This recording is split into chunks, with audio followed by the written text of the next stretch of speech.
ஹெல்தியாக டேஸ்டியாக நெஞ்செலும்பு சூப் எப்படி வைக்கிறதுன்னு பார்க்கலாமா? 10 சின்ன வெங்காயம், 8 பூண்டு, சின்ன இஞ்சி, 1 ஸ்பூன் மிளகு, அரை ஸ்பூன் சீரகம். இது எல்லாத்தையும் நல்லா கிரைண்ட் பண்ணி எடுத்துக்கலாம். இப்போ ஒரு பேனில் கொஞ்சமாக எண்ணெய் ஊற்றி 1 கை வெங்காயம் பொடியாக நறுக்கினது, 1 தக்காளி சின்னதாக நறுக்கினது. இப்போது இது கொஞ்சம் லைட்டாக வதக்கி விட்டுக்கலாம். இப்போ இதில் 1 ஸ்பூன் மஞ்சத்தூள், 1 ஸ்பூன் மிளகுத்தூள், அரை ஸ்பூன் உப்பு. இதை நல்லா வதக்கி விட்டுக்கலாம். இப்போ கொஞ்சம் வதக்குனதும் அரைச்சி வச்சுருக்க விழுது அதில் ஆட் பண்ணிக்கலாம்.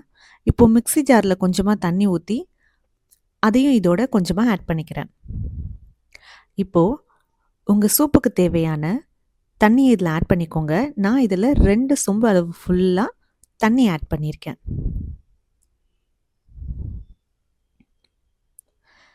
இதில் 250 கிராம் நெஞ்செலும்பு ஆட் பண்ணியிருக்கேன். இப்போ இந்த நெஞ்செலும்பையும் இதில் ஆட் பண்ணிவிட்டு கரண்டி வச்சு ஒரு தடவை கலக்கிட்டு குக்கரை க்ளோஸ் பண்ணி 7லேருந்து 8 விசில் வச்சு எடுத்துக்கோங்க. இப்போது நான் 8 விசில் வச்சு இறக்கிட்டேன். சூடான நெஞ்செலும்பு சூப் ரெடி. இப்போ இது ஒரு பவுலில் அப்படியே ட்ரான்ஸ்ஃபர் பண்ணி மேலே கொஞ்சமாக கொத்தமல்லி தழை தூவிக்கோங்க. அவ்வளோதான், நம்மளோட நெஞ்செலும்பு சூப் ரெடி. தேங்க்ஸ் ஃபார் வாட்சிங்.